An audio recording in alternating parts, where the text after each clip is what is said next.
Welcome to NASDAQ Trade Talks. I'm Jill Malandrino, Global Markets Reporter at NASDAQ. Joining us for this segment, we have Chris Englebert, Founding Partner and Chief Investment Officer with Englebert Financial Advisers, to discuss getting ready for 2023 as clients shift their game plan. Chris, it's great to see you. Welcome back to Trade Talks. Thanks as always, Jill. Welcome. Thank you for having me as well. All right, you got it. And let's talk about 2022 as we are in the final weeks here with both stocks and bonds down sharply for the year. Yeah, I mean, this year is going to go into the record books. I mean, it's been a very obviously unpleasant year, to be candid with you. Not only are stocks down at this point 20%, but bonds are down as well. Negative sentiment is still overwhelming out there, whether it's, what's going on in Ukraine, the economy, the investment markets. But this is all in the face of good third quarter earnings. So, I'm going to use my football analogy. We're behind. It's the fourth quarter. We're down by 20 points. What's the stock market going to do between now and the end of the year? And I've been saying for about the last month, the surprise, I think, is still on the upside between now and December 31st. Well, what are RIAs talking to clients about as you go into the end of the year? Because you make a point that you need to watch how much they realize in losses versus gains every year, that you have to think about your losses as well. Yeah, right now we're doing tax loss selling for obviously taxable accounts. And there's a unique situation going on this year because obviously the bond market has seen tremendous declines, worst year ever in the bond market. So we're going back to clients and saying, hey, you have an opportunity here to sell a tax-free bond mutual fund or a taxable bond mutual fund, realize a loss, and swap into a shorter duration fund that right now is paying as much as their longer duration funds. So it's really giving them an opportunity to pick up some yield. The other thing that people have to be careful of, though, is they need to make sure that they tell their advisor how much in gains and losses they've carried over from year to year. We're not a CPA firm, but we look at people's income taxes all the time to make sure that they're not realizing too much in losses that they can't use or carry forward. So tax loss selling strategy is big now this year. And we actually think it's going to be beneficial with a lot of these bond funds in the years to come, that people will be able to utilize some of these losses going forward. And Chris, let's take a look at some of the technicals here as we head into the home stretch. And you had made the point before that, we had a tough September, decent October, and thoughts about the S&P 500 as we get into the last couple of months of the year. Yeah, I mean, a lot of the things that people have been looking at, are starting to alleviate themselves.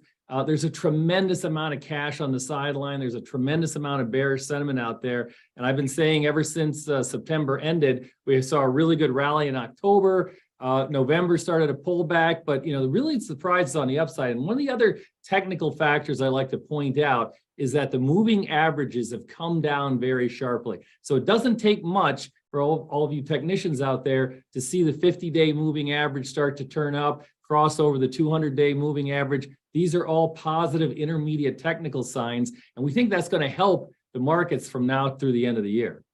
And what about the NASDAQ? At what point do valuations start to look really attractive here? Yeah, I mean, we're getting to the point now, Jill, where some of these companies are trading below their pre-COVID lows, but yet if you look at their business models, they've actually been expanding the last couple of years. So if I was going to say where the surprise could be, it could really end up being in the NASDAQ between now and the end of the year. Some of these stocks could have a furious rally because they've been so oversold. Hedge funds that, they've been, software stocks have been a lot of the darlings of the hedge fund world, and they were dumped viciously in September. Again, I would be very careful about being, short big time some of these big tech companies, because it's not going to take too much to get them going on the upside between now and the end of the year. You could see some, rather significant gains in some of these names by December 31st.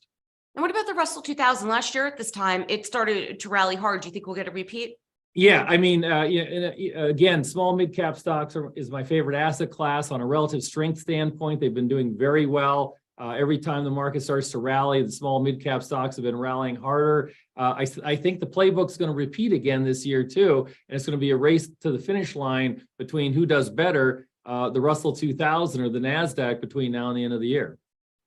And how about oil? It's holding in here after a sharp decline. Yeah, I mean, we've had a sharp decline all year in oil. We've had a bounce. Right now, I'm telling people to watch the mid-80 number. If we start breaking below that, the decline in oil could continue. But I would not be surprised. I mean, I was really calling for like $75 oil. I think oil stabilizing at these levels, but again, you've seen a big pullback in the price of oil, which is one of the inputs into the inflation numbers that are out there. And so what we're telling clients is that it's going to take a couple of months, but inflation is going to start to reduce, mitigate, and be in a better position heading into 2023 than it was in 2022. And then, Chris, when we talk about the Treasury here, rates are over 4%. I guess the question you have to ask is how much higher? I mean, there are people who acquire mortgages under 3% who can technically make more on fixed income instruments. I think this is a really interesting phenomenon that we haven't seen in quite some time, at least what I can remember anyway. Oh, yeah. No, absolutely. You're absolutely right. And we've been telling people all the time. I just had a client call in the other day. He's getting close to retirement and he has $50,000 left on his mortgage. And he was saying to me, I said, what's the rate at? He's like 2.75. I'm like, you're never paying that off because that is such a low rate. But to your point, that's exactly the arbitrage that you can create right now. I mean, there is another alternative out there. A couple of years ago, there wasn't, but you're now getting CDs in the 4.5% range. You're getting tax-free bonds in the 4.5% range. All of these things are now giving investors another place to go with their money, which we think is good because, again, we think that we're going more back to the 1980s where you had higher inflation, higher interest rates, and higher energy prices, but it still was a very, very good decade for stocks. And we think that 2023 is going to be a much more positive environment than what people realize. All right, Chris, appreciate the insight as always. Thanks for joining us on Trade Talks. I'm Jill Malandrino, Global Markets Reporter at NASDAQ.